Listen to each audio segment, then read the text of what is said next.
Mga katambay kat, good morning, good morning, good morning, good morning, good day all.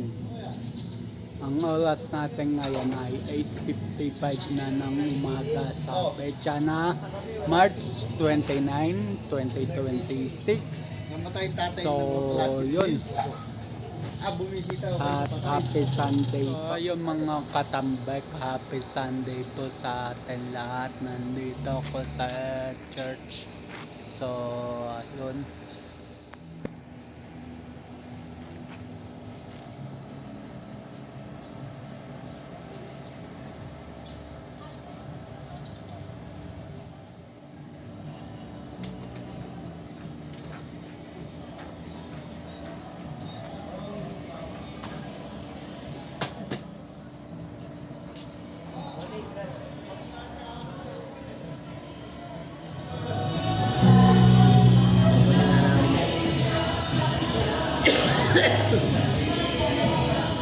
Maupo na po kayo sa lugar na komportable po kayo at tumapat na po kayo sa mahanginan kayo ng electric fan o ng aircon. Mainit po talaga ang panahon at sikapin nyo po na may dala po kayong tayo po ay lumagay sa presensya ng Panginoon. Hayaan po natin ang presensya ng Panginoon na malayang makakilos po sa ating pagsasamba sa umaga po ito. Tawagin po natin ang praise team.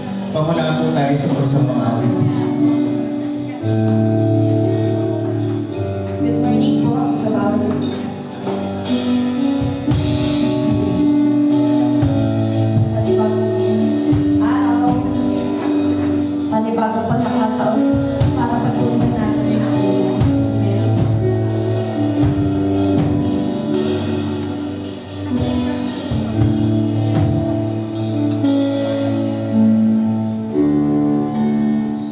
Yan po, sa oras nito, meron pong mga kaisipan at damdamin na hindi po angkop sa ating pong gagawing pagsamba.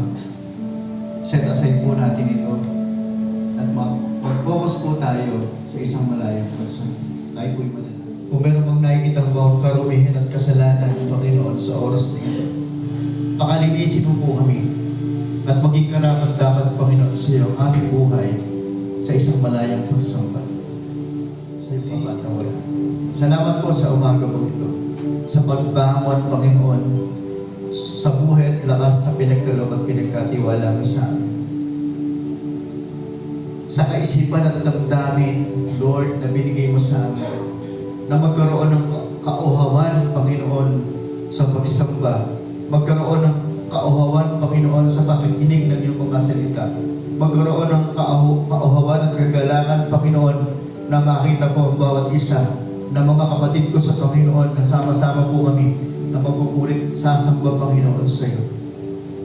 Tunay po na punuin mo, Panginoon, ang aming pong buhay espiritual na mga pagpapalang espiritual sa umaga po ito. Sa aming pagsamba, Panginoon, maibalik namin, maipakita namin, Panginoon, kung gaano kakabuti sa amin na ang puso po namin, ang aming isipan, ang aming buong pagkatao, Panginoon, ay nais magbalik ng pagpupuring pagpapasalamat sa iyo, na kung iisipin, Panginoon, kulang ang aming buhay, kulang ang aming awit, kulang ang aming sayo, Panginoon, upang ibalik sa iyo ang lahat ng pagpupuri at pagsamba. Lord, bigyan po ng kauhawan ang aming puso sa pakikinig ng iyong mga salita at ang iyong anak na ititindig sa umaga po ito.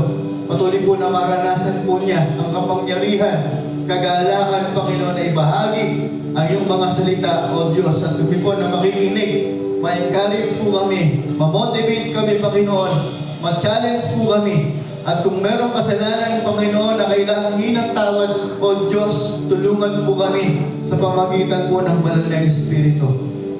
Nialapit po namin sa iyo, mga kapatid po namin, na patungo pa lamang po sa lugarin po ito. Maranasin din po ang pag-iingat, pagpapalat biyaya ng gigaling, Panginoon, sa iyo.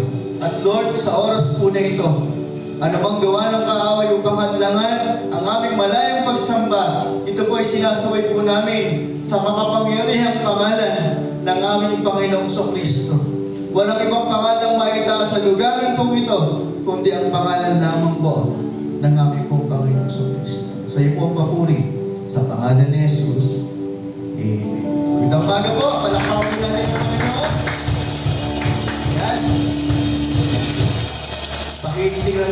katabi mo. Ayan, pakita naman kung handa ka na ba mamawit sa Panginoon. Ayan. Kausapin mo, mahirap yung walang kausap ko eh. Handa ka na ba mamawit sa Panginoon? Kaya tawagin ko natin ang praise team. Pamunahin tayo sa pag-aawitan.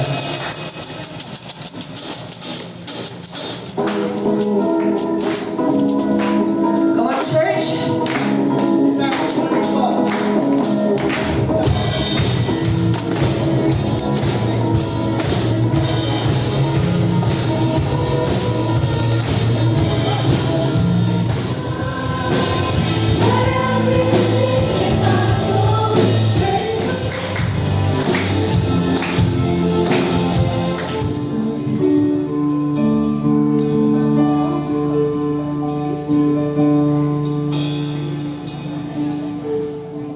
Pagministeryo. At nagpapasalamat po tayo sa Panginoon dahil ang ating pong tagapagsalita ay nagagamit na rin po sa distritong kanila pong sakop ng distrito nila. Naging speaker po siya ng kababaihan. Opo. So salamat po sa Panginoon. District po yun hindi po local. So ibang level na po ang ating pong kapatid. At siya rin po ay napapagkatiwala na rin po sa kanilang kumpanya sa mga ganitong pagkakataon po pag-speak. So, kailan ang ate po ng lahat at ninang po ito ng lahat. Ninangin po kasi talaga. Pinopromote po natin. Kasama po si Kuya Jan, pinakapoging asawa po niya. Tatlo anak. Yan si Ann, si Jonah, tsaka po si Joyce. Tawagin po natin ang ating tagapagsalita, ang kapatid na Angie Brio. Siya na po ang kapatid. Salamat po, Pastor. Mahaba na intro. Pag matagal ka nawawala, mahaba na yung intro. Sa Tagalog, marami pong meaning, no? Ang complicated, pero tatlo lang po yung aking kinuha. Yung isa pa ay hindi Tagalog, Espanyol pa yata. So, sa Tagalog, sabi po ng aking tatlo lang. Mahirap i-analyze, mahirap intindihin, mahirap unawain, mahirap ipaliwanag. Complicated. Ito yung nagkaroon na ng nagsama-sama na, nagkagulo-gulo na, nagbuhol-buhol na. Mga sitwasyon na minsan hindi na natin maintindihan. O mga bagay na hindi na natin kaya ipaliwanag. Yan. Yung sa Washington sa next pa pala. Complicated status indicates a relationship or issue that is difficult to define, not fully committed, or currently experiencing unresolved, intense, or unclear emotional issues. It often means the situation is not black and white, involving lingering feelings, logistical challenges, or intentional avoidance of a simple yes or no answer. Yan. Simpleng sagot lang na yes or no, hindi pa masagot, hindi pa magawa. Kasi, it's complicated. Yan. Hindi siya black. Mas complicated. Yung nangyayari. Kasi, sa atin, hindi naman tayo nakatira sa Iran. Pero, na-mention niya ito noong March 19, ito lang, recently lang. Sabi niya, the reality in Iran is more complicated. So, it means, hindi na nila kayang ipaliwanag. Maaaring sobrang gulo na, or hindi na nila kayang explain, hindi na nila kayang ipakita. Hindi na kaya pa rin. Kaya, pa-stop mo na isa. So, status natin ngayon, or status mo, status ko, di ko alam kung ano status mo ngayon. Hindi okay, pero kinakaya pa rin. Actually, kagandahan sa mga Pilipino, kahit na mabagyo, mabaha, kahit na pumutok ang bulkan, masaya pa rin. Pag binidyohan, kumakaway pa rin. At kahit anong gulo sa Pilipinas ay kinakaya. Yun lang ngayon sa taas ng mama. na, Ma, malungkot ako. Ma, may sakit. May masakit sa akin. Ma, nahihirapan na ako. Minsan gusto ko na sumuko, pagod na ako. Yan. Minsan hindi kayang sabihin. Sobrang complicated. Even yung relationship ng magulang at anak, nagiging complicated. Hindi nagiging open. At kahit sa mag-asawa, kung minsan may problema, meron ng sitwasyon na komplikado, pero hindi pa rin ba?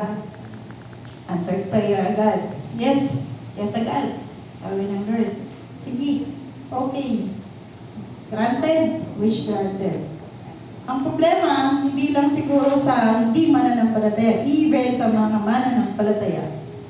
Sa mga panahon na mabibigay yung gusto na subukin ka. Ano ang iyong magiging damdamin, pakiramdam, iisipin, gagawin kapag sinabi ng Lord na, no, hindi ko yan bibigay. Ang problema, maraming mga tao ang nawawalan ng gana, masama ang loob sa Diyos, o kaya sasabihin ay ang malas. Or ayaw na magpatuloy. Hindi na magpapatuloy. Test your patience. Sinusubukan ka ng Lord kung hanggang kailan ka magtitiyaga na maghintay ng iyong mga panalangin. Not willing to wait, o gusto ko agad-agad, or else wag na lang. Sabihin mo, Lord, hindi ako willing maghintay eh. Yan. Wala akong pasensya. Yan. Gusto ko ngayon na. Agad-agad. Pag hindi ngayon, wag na. Kaya yung iba, medyo nadi-disappoint kapag hindi nakukuha yung gusto. Kasi itik na share ko na to, pero so pentagalan ng panahon. Sabi ng isang prayer, sabi gano'n, I asked God to take away my habit. God said no. It is not for me to take away, but for you to give it up. Dito ko, I asked God to take away my habit. Tanggalin yung bisyo, tanggalin yung mga hindi magandang gawain. Ang sabi ng Lord, no. It is for you to take away. It is not for tribulations. It is your blessings. Happiness is up to you. I asked God to spare me pain. God said no. Suffering draws you apart from worldly cares and brings you closer to me. I asked God to make my spirit grow. God said no. You must grow on your own, but I will prune you to make you fruitful. I asked God for all things that I might enjoy life. God said no. I will give you life so that you may enjoy all things. I ask God to help me love others as much as He loves me. God said, finally, you have the idea. Yun yung prayer. Titignan natin, lahat naman ng hiningi ng nagpipray o ng taong ito ay puro positive. Mostly positive. Ikabubuti niya. Ikabubuti niya, ikaayos niya. Pero, bakit puro no? Pasok sa trabaho na naka-boxer short lang o kaya ay nakapantulog. Tingnan niyo yung bata. Walang slipper, walang sapatos. Wala ako nito, kulang ako nito. And yet, marami namang nasa sayo na. Hindi mo lang siguro nakikita. Million reasons to be happy. Maraming dahilan para maging masaya ka. When status looks complicated, even ikaw ay mananampalataya, yet complicated pa rin. When status looks complicated, Ang sabi ng Isaiah 41:13b, "Do not fear, I will help you." Sa Tagalog, huwag kang matakot, tutulungan kita. And God said, "I will help you through." Yan. Huwag kang matakot. Sabi ng Isaiah 41, tutulungan kita. Meron buti nga tayo, no? Kasi as Christian, meron tayong Diyos na nalalapitan. Meron tayong Diyos na nasasabihan. Maraming tao ang hindi. Mga kapatid, kasama mo ang Diyos. Nandiyan ang Diyos sa tabi mo lang. Baka minsan akala mo naglalakad ka, wala kang kasamang Lord. Pero ang sabi ng Lord sa Timothy, I will stand by you. Gaano ka-complicated ang sitwasyon mo ngayon, bukas, o sa susunod na mga araw, God will stand by you. And the last, sabi ng Isaiah 43, verse 2b, sasamahan at itatawid. I will bring you through. God said, I will bring you through. Sasamahan at itatawid kita. Napakagandang malaman na meron tayong Diyos na nagtatawid sa atin. Next slide. Sasamahan at itatawid kita. Ano to eh? Kung minsan, akala natin sa paghakbang natin o everyday na paglakad natin sa buhay, hindi natin napapansin. Nakakaraos tayo, nagawa yung mga dapat mangyari, o kaya naman ay natapos yung araw, napinlas ka ng Lord. So, tinatawid tayo ng Diyos. At magandang malaman na meron tayong Diyos na palagi tayong sinasamahan at palagi tayong itatawid. So, when things looks, or when status,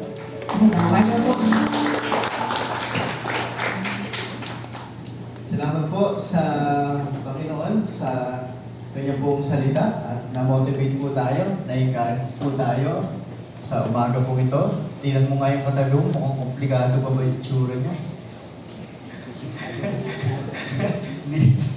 Na-motivate po tayo ni Angie sa kanyang pong ministeryo. Alas 8 po tayo ng umaga mag-uumpisa. So sa lahat po ng nais pong makibahagi, after the service, meron po tayong training ng one verse.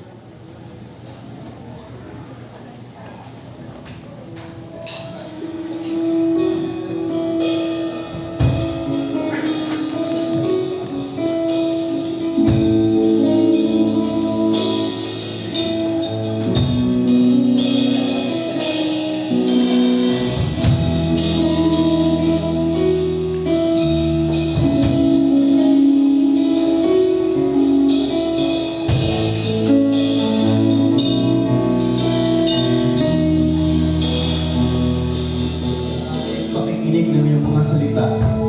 Ang aming pagkakaloob, Panginoon, ay bahagi ng aming pagsamba sa umaga po ito.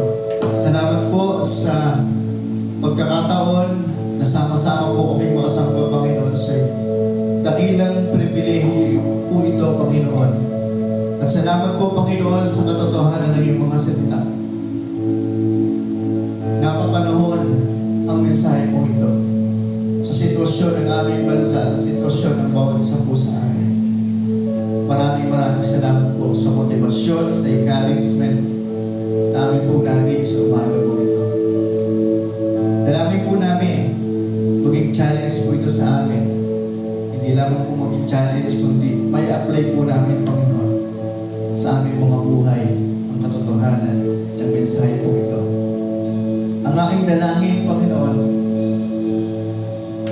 sa aming pansamantalang pag-iwahiwalay, kung paano iningatan po ang bawat isa sa pagdako sa lugarin po ito. Dumadalangin ko po ako, Panginoon, ng pag-iingat, pagpapalat biyaya ng gagaling, Panginoon, sa iyo. I-provide mo ang lahat ng pangangailangan ng iyong pong mga anak, O Diyos. Patunayan mo po na ikaw po ay Diyos, nagpuprovide, nagpapalat, Panginoon, ang lahat ng aming mga pangangailangan. At habang dumadaan po kami, Panginoon, sa crisis, Lord, samahan mo kami tulungan at ikaw po,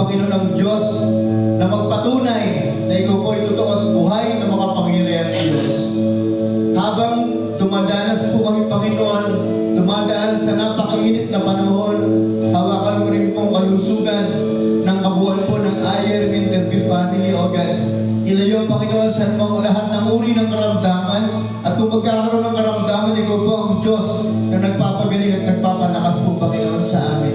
Ang aking dalangin, Panginoon, sa buong saglit kong lalakaran ng buhay ng iyong mga anak, samahan mo sila, pagpalain mo sila, palakasin mo, Panginoon, sila, tulungan mo, Panginoon, sila, at maranasan po, Panginoon, ang pagpapalat biyaya na nanggagaling, Panginoon, sa iyo.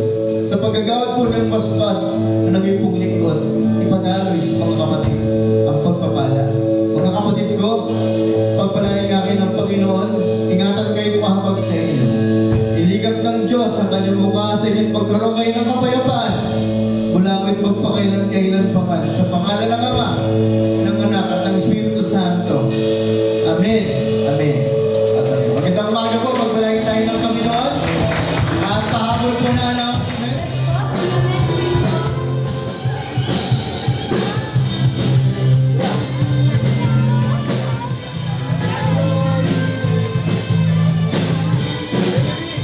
Mga katambay, tapos na ang aming church. So yun, happy Sunday po sa ating lahat. Yun, dito na rin ako magpapaalam. So ang oras natin ngayon ay 10:26 na ng umaga. Sa March 29, 2026 at yun, at abang na lang sa next vlog, next upload. Just always keep safe. God bless everybody. Matthew 21:22. Pray, believe, receive at Luke 18:1. Always pray and never give up. Nung sa Luke 18:1, always pray and never give up. Huwag kakalimutan magdasal, lagi magdasal. At kahit anuman unos o pagsubok sa buhay, huwag nating susukuan. Laban lang at iwas sa mga negative. So ayun, at bye-bye.